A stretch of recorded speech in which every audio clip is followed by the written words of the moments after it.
Good morning. Thank you all for coming. We are gathered here today. By the way, I'm Lisa Miller. I'm the board chair of the Maine Labor Group on Health. And we're gathering here today, as we have for a couple of decades, to honor the working people, men and women of the state of Maine, who, while at their job or at their office, lost their life. We have 21 of those people in this past year, and we're here to honor them. We want to begin with an invocation by Mary Matthews, who's a program manager at the Maine Bureau of Labor Standards, Workplace and Health Division, and she's been with the department for 14 years. And this year she became the Eichel-Crinion chapter president of AFL-CIO Local 1989. She's been a long and strong voice for safety and health in Maine. Mary?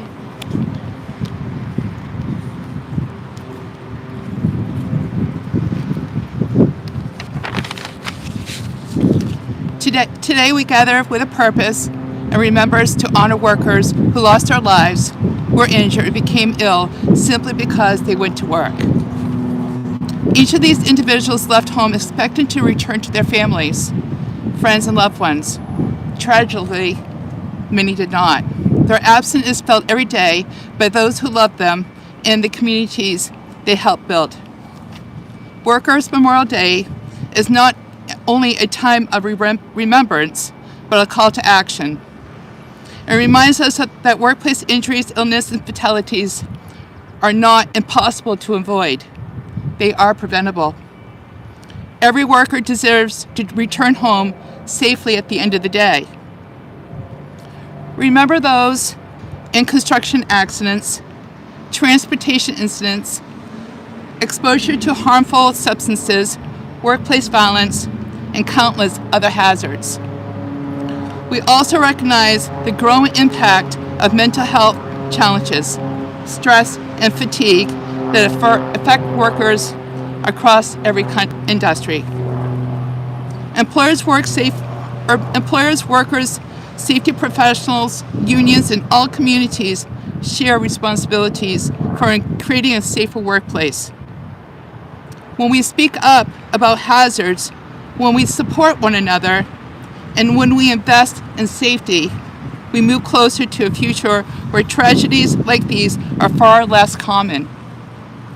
Today, we renew our commitment to stronger safety standards, better training, open communication, and a culture where everyone is responsible. Let us honor those we have lost, not only with words, but with actions. Let us work together to ensure safer workplaces for every employee, every job, every day. May their memories strengthen our resolve, and may we never forget that behind every statistic is a person, a family, and a life that matters. Thank you.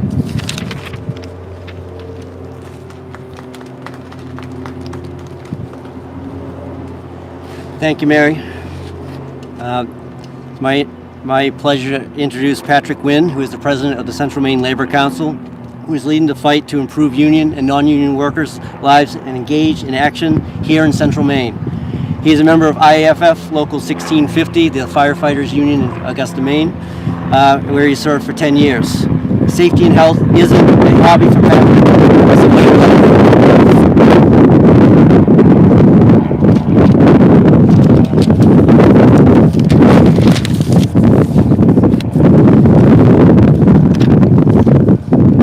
Good afternoon. I am Patrick Wynn, the president of the Central Maine Labor Council.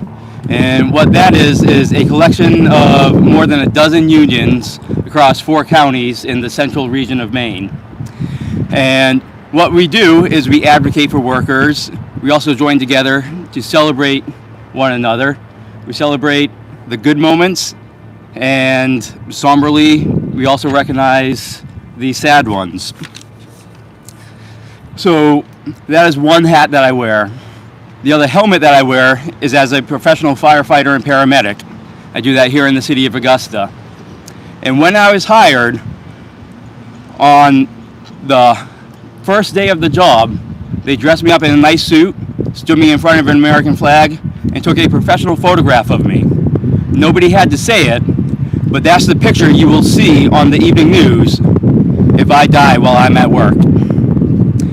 It's something that is always in our minds when we go to work. That's the nature of our profession. But because it is in our minds, and because other members in our community realize that is a risk that we have accepted as part of our job, we are comparatively safe towards other industries.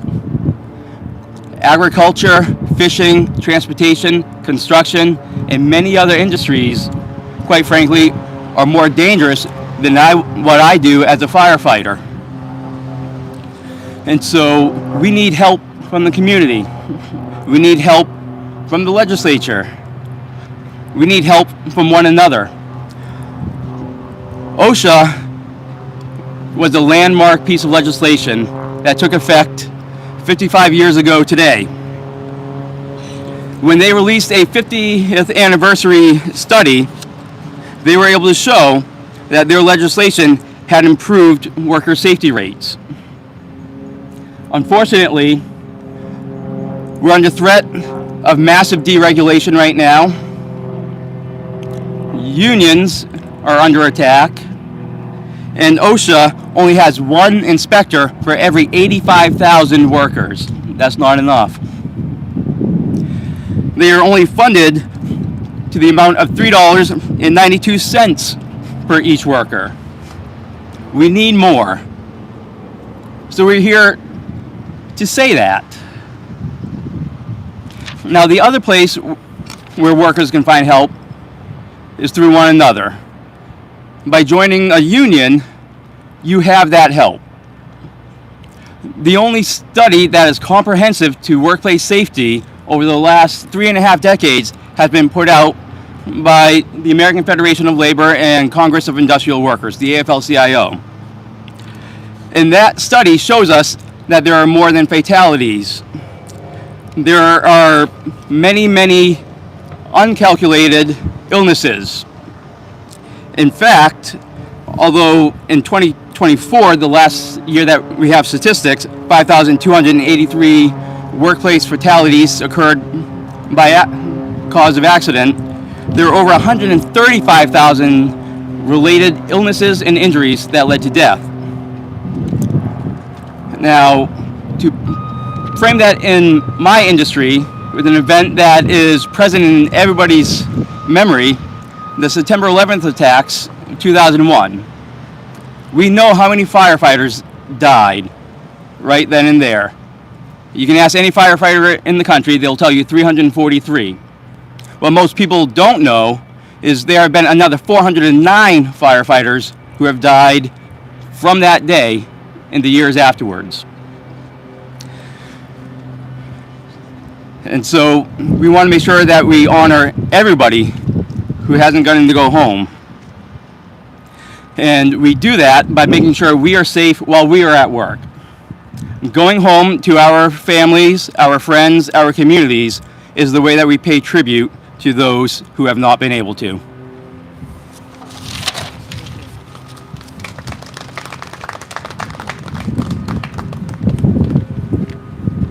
Thank you, Patrick. Just take a few seconds here to thank the Department of Labor for helping us put on this event. I'd also like to thank both the Farmingdale Fire Department and the Augusta Fire Department, because we didn't know until last Wednesday if we could strike the bell. So they were backing us up just in case. As well as I'd like to thank the Maine AFL-CIO for also backing us up with portable PA system as well. So, as Patrick just said, I mean, health and safety is a daily event, and it's always a back and forth, a daily struggle. Sometimes we win, sometimes we don't, but it is workers, unions, government agencies working together. If you've ever taken an OSHA class or seen OSHA regulations, you know, big fat books. Well, every one of those standards is built on injury, illness, and fatalities of American workers, and we should not forget that. We need long-term supporters, long-term allies that can help lift all boats, shall we say. 3 standards come to mind with mixed results, and we get so silica was a known hazard for over 80 years. Francis Perkins was one of the first studies of that in the 1930s through the Hawk Nest incident. It took until 2016 for a silica standard to be put into effect by OSHA, because it didn't make it in the first cut 55 years ago. Anything that takes a long time, any regulation takes a long time to modify or amend or strengthen. At almost every event, and I say this for every people who see me in events, I wear a Hathaway shirt. They're getting few and far threadborne now, so I have very few. But the standard that really brought home to me was as a early 20s, walking through the factory, seeing those mostly women, mostly union women, with strings attached to their arms so they could continue with their piecework. Ergonomic standard was proclamated. Was proclamated and put into effect in 2000. And then in 2001, Congress implemented a review and wiped it out.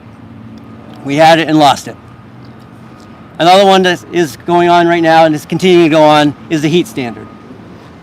Continuously in the news, continuously worried about workers, and we continue to study it and take comments on it. So part of this again is long-term allies and friends. And the last time we were here at the Bell was in 2004. So 22 years ago. We had a governor then attend, as we do now. We have a labor commissioner that is attending now, as she was doing as her first year as a labor commissioner back in 2004. And we're very happy and glad that she is still with us, and that we will invite her back anytime she wants to continue that. And with that, I'd like to introduce Commissioner Portman. Thank you. I'll keep my remarks very brief. Today is a solemn occasion, and as Peter mentioned, one of the first activities I participated in as a new labor commissioner was this event. And it really, the stories that I heard then brought home to me the important work that we were doing in partnership with unions and employers and other government agencies. Our Bureau of Labor Standards oversees a safety and health program that Peter has been instrumental in working with us on, and we offer free classes to any employees and employers, because it is critical. We do know that there are things that can be done to help keep people safe on the job. And recently, there was a fall protection class that was offered. And we heard some comments after it from one particular worker. He went through the training and absorbed all of the information that he received at the training, and then on the job was getting into a harness, and he said, wait a minute, this is not exactly how it needs to be done. Put a different harness on, knew how to do it appropriately, and unfortunately he fell. But because the protective equipment was high quality and he knew how to advocate for himself once he went to the hospital. He came out of it in good shape, and it could have turned out very differently.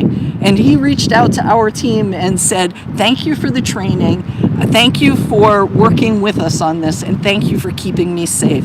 And that is what we try to do in partnership with many others every single day, because if you've heard many times already today, everyone who goes to work in the morning should be able to come home safe at the end of the day.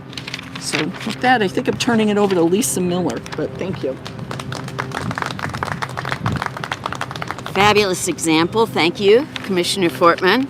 I'd now like to introduce Kevin Russell, who's the Vice President of the Maine Service Employees Association. Kevin's a proven leader in the fight for workplace safety and health. He's been in the department for 13 years, seen a lot. He's pushed for better working conditions and continuously stands up for workers' rights. So, Kevin?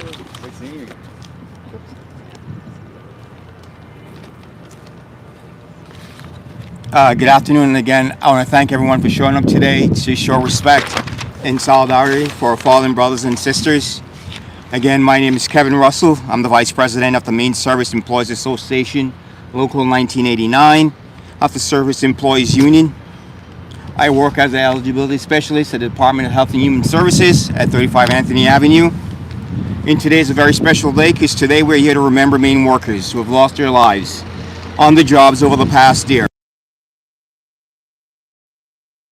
This day hits differently from any other days because this one hits close to home. On January 13th of 2026, two of our brothers, James Brown and Dwayne Campbell, were killed while on the job doing something that they have done every single day, working on a bridge on I-95 in Waterville. Two of their co-workers were also injured. And this tragedy could have been even far more worse if those two co-workers hadn't thrown themselves in front of their fellow co-workers. These are the folks who goes to work every single day with the expectation that they'll be home for dinner. Their deaths have been profound for all of us, but none more so than James's son and fellow MSC member Tyler Brown, who was also a stepbrother to Dwayne. Just several weeks after this tragedy happened, Tyler stepped up in a big way to share his story with the Maine legislator. At a committee hearing on retroactively expanding the state's debt benefits for emergency responders to include Maine DOT workers, he gave a statement that was read by Representative Amy Roeder into the support of this legislation.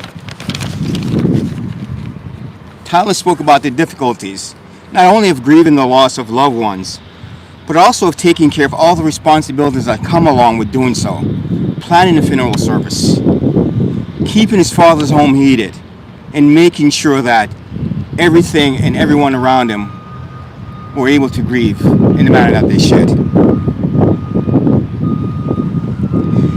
Tyler spoke in support of the legislation, and he said, "I think the biggest point would be for me, and I'm sure I can speak for Dwayne's family as well, that is, even with my bereavement leave, none of us really felt like we had the time to grieve. When someone dies, money is always a big factor, but bills still need to be paid. Things need to be taken care of. If the state's debt benefits were amended to include highway maintenance workers like Dad and Dwayne, that would be a huge benefit to us as we get things covered. It would give us time to grieve and have a safety net to fall back on. As we gather here today, we can take some comfort in knowing that the Labor Committee did the right thing in expanding this legislation so that it will not only cover Maine DOT workers who lose their lives in the line of duty. The Maine House and Maine Senate both passed this bill, as did the Appropriation Committee. This bill is now law, and yes, it was retroactive to include James's family and Dwayne's as well. Thank you. But still, it's not enough. We must keep advocating at every turn to prevent the kind of tragedies that took the lives of Dwayne and James. And that took so many other Maine workers over the past years from ever happening again. We must strengthen our safety protocols to protect Maine DOT workers and everyone who does related work, whether on the turnpike, throughout our cities and towns. We must keep educating motorists to keep a certain extreme caution in work zones. We must continue to show vigilance in every facet of our jobs to keep all Maine workers safe. Thank you, and have a great day.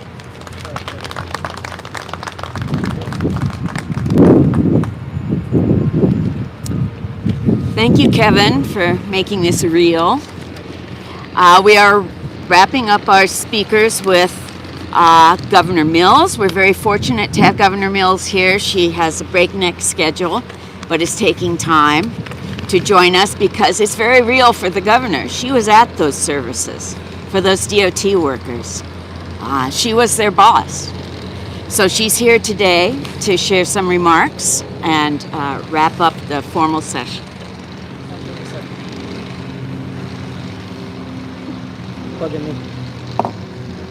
Well, wait for that to go.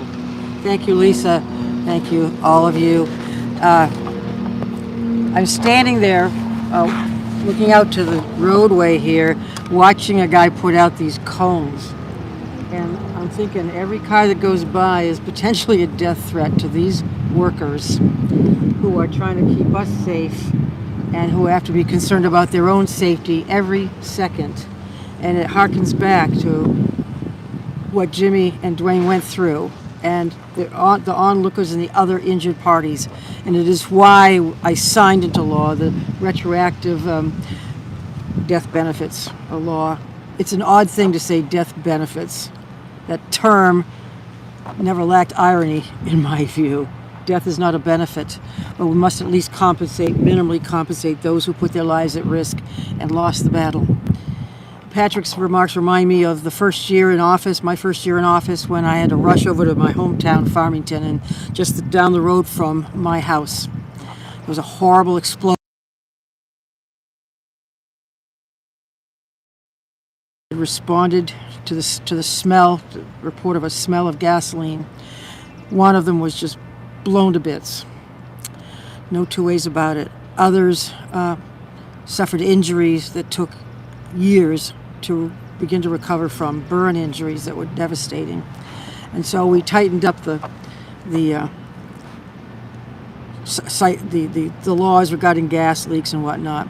And it shouldn't take a tragedy to go back and fix what's wrong, fix what happened, what caused somebody's death on the job.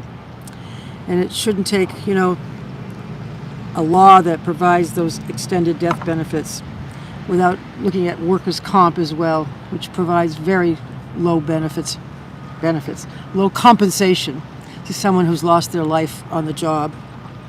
But we'll do what we can. And we regret and we miss these individuals every day. So I issued a proclamation that simply reads, whereas on April 28th we observe and honor Workers' Memorial Day, a somber occasion to remember the thousands of dedicated workers, beloved family members, and friends, millions more that suffer occupational injuries and illnesses at work in the United States. And whereas the state of Maine recognizes the invaluable contributions of workers of all industries, across all industries, whose efforts sustain our economy and our communities, and whereas most workplace injuries and fatalities are preventable, and it is an immeasurable loss when a parent, family member, child, or friend goes to work and does not make it home safely at the end of their shift. And whereas in 2025, 19 people died in Maine due to workplace injuries or illnesses that resulted from their work, and 2 more Mainers died while working out of state. And whereas the state of Maine renews our commitment to preventing workplace injuries, illnesses, and fatalities through strong safety and health standards, education, and enforcement, now therefore be it resolved that I, Janet T. Mills, Governor of the state of Maine, do hereby proclaim April 28, 2026 as Workers' Memorial Day in Maine. And I encourage all organizations, community leaders, employers and employees, unions, etc., and residents to observe Workers' Memorial Day through participation in remembrance activities and a moment of silence, urging employers to review and strengthen workplace safety practices, support the empowerment of workers to speak up about unsafe conditions, and recommit to collaborative efforts to ensure that every worker returns home safely at the end of each day. Signed, Janet Tino's Governor. Thank you.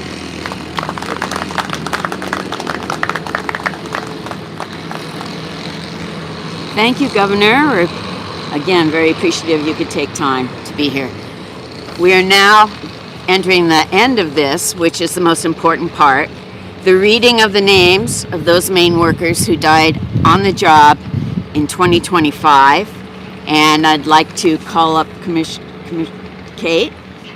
Kate will come up, and Peter will be ringing the bell. Please read the names. Thank you.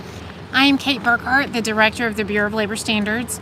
I will read the name of the Maine workers who died in 2025, and Peter will ring the bell after each.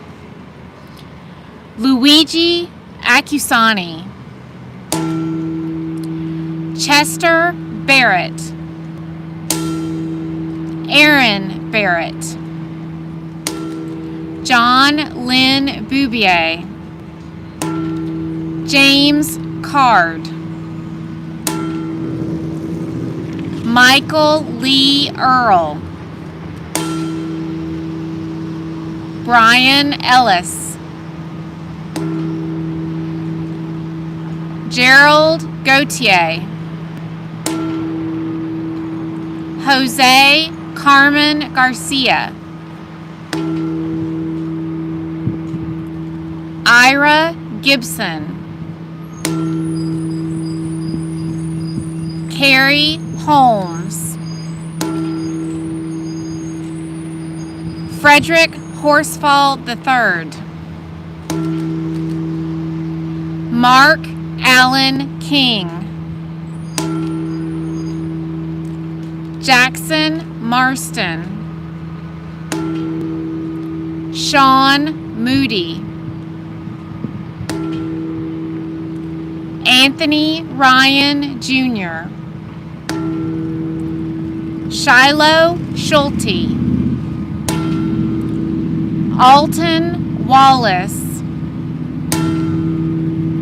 Michael G. Warren, Scott Weber, Byron Woodrow.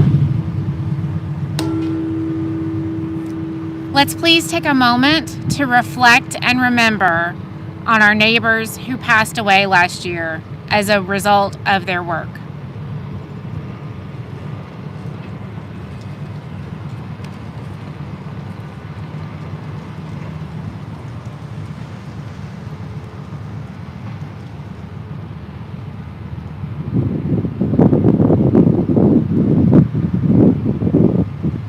Thank you. The tripod has a life of its own. As we leave here today, I'd like to you all to remember